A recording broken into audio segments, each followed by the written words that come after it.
नमस्कार दोस्तों, मैंने अपने पहले वीडियो में आपको बताया कि प्रोफेसर अली खान महमूदाबाद ने ऐसा क्या लिखा जिसकी वजह से उनको जेल में डाल दिया गया और भाजपा के मंत्रियों को गिरफ्तारी से भी बड़ी सजा मिलनी चाहिए थी, लेकिन भाजपा ने उनको बचा लिया। कर्नल सोफिया कुरैशी को आतंकवादियों की बहन कहने पर भी कोई जेल नहीं गया। उस वीडियो का लिंक मैं डिस्क्रिप्शन में डाल दे रही हूँ, वहां से आप देख सकते हैं। इस वीडियो में मैं आपको बताऊंगी कि प्रोफेसर अली खान महमूदाबाद को किस तरह से मुसलमान होने के चलते उनको जेल में डाला गया।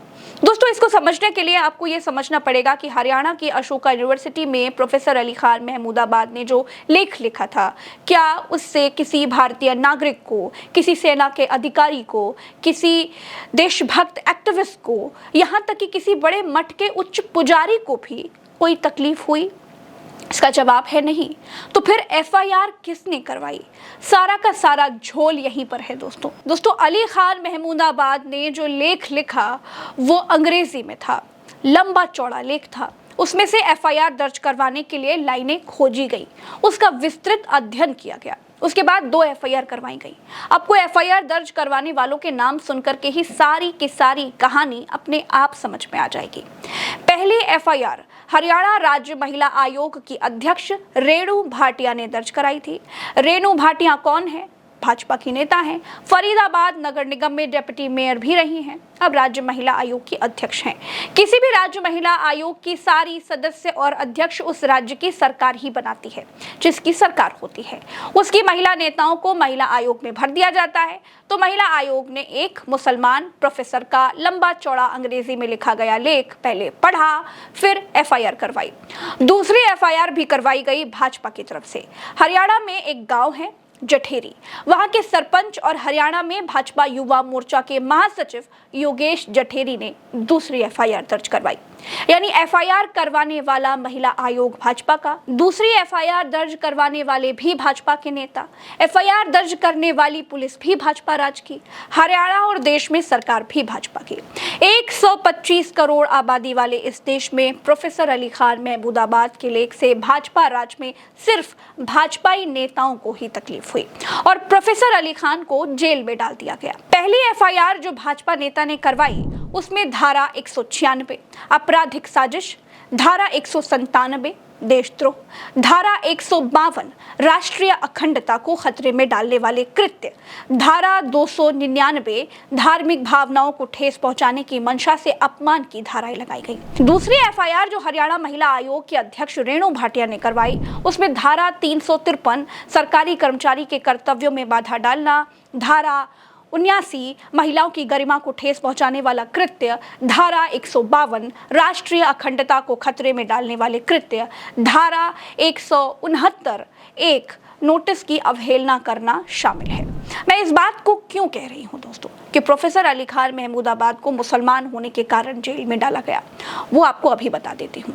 दोस्तों, जब भाजपा का मंत्री कर्नल सोफिया कुरैशी को आतंकवादियों की बहन कहता है, तब भी अगर भाजपा के नेता देश की बेटी के अपमान के लिए, देश की सेना के अपमान के लिए अपने मंत्री विजय शाह के खिलाफ एफआईआर दर्ज करवाते, तब समझ में आता कि भाजपा के नेता बहुत बड़े देशभक्त हैं। ये देश के खिलाफ, अपनी सेना के खिलाफ कुछ भी बर्दाश्त नहीं कर सकते। जब मध्य प्रदेश के डिप्टी सीएम ने भारतीय सेना को मोदी के चरणों में नतमस्तक बताया था, तब अगर भाजपा के नेता सेना के अपमान करने वाले डिप्टी सीएम जगदीश देवड़ा के खिलाफ एफआईआर दर्ज करवाते, तब समझ में आता कि भाजपा के नेता बड़े भारी देशभक्त हैं। ये लोग देश और सेना के खिलाफ कुछ भी सुन नहीं सकते। तब तो सारे भाजपा नेता मुंह में दही जमाए बैठे रहे। एक भी राज्य की महिला आयोग की अध्यक्ष उठकर नहीं खड़ी हुई कि भाजपा के मंत्री ने हमारे देश की बेटी कर्नल सोफिया कुरैशी को आतंकवादियों की बहन कहकर महिलाओं का अपमान किया है। मध्य प्रदेश में महिला आयोग को भी लकवा मार गया था। हरियाणा का महिला आयोग भी सो रहा था। भाजपा नेता कान में तेल डालकर गांधी जी के बंदर बन गए थे। लेकिन प्रोफेसर अली खान महमूदाबाद ने लेख लिखा और उसमें सरकार से सवाल पूछे तो वो जेल में डाल दिए गए।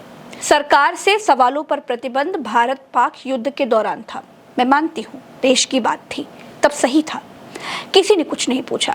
लेकिन भाजपा प्रोफेसर महमूदाबाद को जेल में डालकर सवालों पर हमेशा के लिए बैन लगवाना चाहती है। भाजपा को 7 तारीख से 11 तारीख के सवाल रहित वो 5 दिन बहुत रास आ गए हैं। उसे लगता है कि देश में वही 5 दिनों वाला माहौल रहना चाहिए। खास तौर पर भाजपा की नफरती नीति का साथ न देने वाले लोग कुछ भी न बोल पाए, ऐसे संदेश दिए जाए जिससे सवालों को हमेशा के लिए खामोश किया जा सके। चलते चलते एक बार मैं आपको प्रोफेसर खान का लिखा हुआ हिंदी में पढ़कर वो लेख सुना देती हूँ, जिससे आपको भी मालूम चले कि ऐसा क्या भयानक और खतरनाक उन्होंने लिख दिया जिससे उनको जेल में डाल दिया गया। रणनीतिक दृष्टि से भारत ने वास्तव में एक नए चरण की शुरुआत की है, जिसमें पाकिस्तान में सैन्य और आतंकवादी यानी गैर राज्य तत्वों के बीच सीमा रेखा धुंधली हो गई है। किसी भी आतंकी गतिविधि की प्रतिक्रिया में अब पारंपरिक सैन्य जवाब मिलेगा और इसका सीधा दबाव पाकिस्तानी सेना पर है कि वो अब आतंकवादियों और गैर राज्य तत्वों की आड़ लेकर खुद को न बचा सके।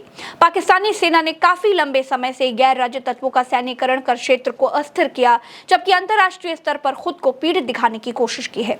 यही ताकतें हालिया हमलों में भी इस्तेमाल की गई, पाकिस्तान में सांप्रदायिक तनाव भड़काने के लिए। ऑपरेशन सिंदूर ने भारत पाक संबंधों की पारंपरिक धारणाओं को पूरी तरह पलट दिया है, क्योंकि अब आतंकी हमलों की प्रतिक्रिया सीधे सैन्य कार्रवाई से दी जाएगी और आतंकवादी और राज्य प्रायोजित तत्वों में कोई अंतर नहीं किया जाएगा। इस बदलाव के बावजूद भारतीय सशस्त्र बलों ने सावधानी पूर्वक ये ध्यान में रखा कि सैन्य या असैन्य ठिकानों पर हमला न हो, ताकि अनावश्यक टकराव न पैदा हो। संदेश स्पष्ट है, अगर आप अपने आतंकवाद की समस्या नहीं सुलझाएंगे तो हम सुलझाएंगे।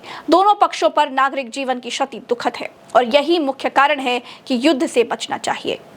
कुछ लोग युद्ध की वकालत करते फिर रहे हैं, जबकि उन्होंने न युद्ध देखा है, न किसी संघर्ष क्षेत्र में कभी रहे हैं।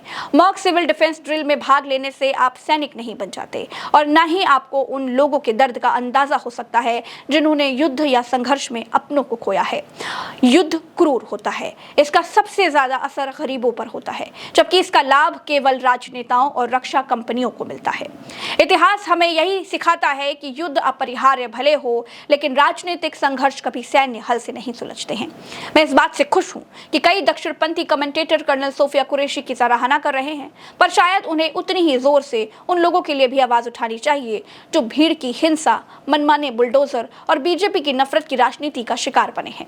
महिला सैनिकों द्वारा अपनी रिपोर्ट पेश करने का दृश्य प्रतीकात्मक रूप से जरूरी था, लेकिन अगर वो धरातल पर हकीकत में तब्दील नहीं होता तो वो सिर्फ पाखंड है। जब एक मुस्लिम नेता ने पाकिस्तान मुर्दाबाद कहा और पाकिस्तानियों ने उसे ट्रोल किया, तो भारत के दक्षिणपंथी ने कहा ये हमारा मुल्ला है। ये बात मजेदार लग सकती है, लेकिन ये दिखाती है कि कम्युनिज्म सांप्रदायिक सोच ने भारतीय राजनीति को किस हद तक प्रभावित किया है। मेरे लिए प्रेस कॉन्फ्रेंस एक क्षणिक झलक थी, एक भ्रम और संकेत मात्र उस भारत की जिसने पाकिस्तान के निर्माण की मूल सोच को नकार दिया था। जैसे मैंने कहा, जमीनी स्तर पर आम मुसलमानों की हकीकत सरकार द्वारा दिखाए गए फ्रेम से अलग है, लेकिन प्रेस कॉन्फ्रेंस ये भी दिखाता है कि एकता में बंधा भारत अपनी विविधता में पूरी तरह से एक विचार के रूप में मरा नहीं है। जय हिंद।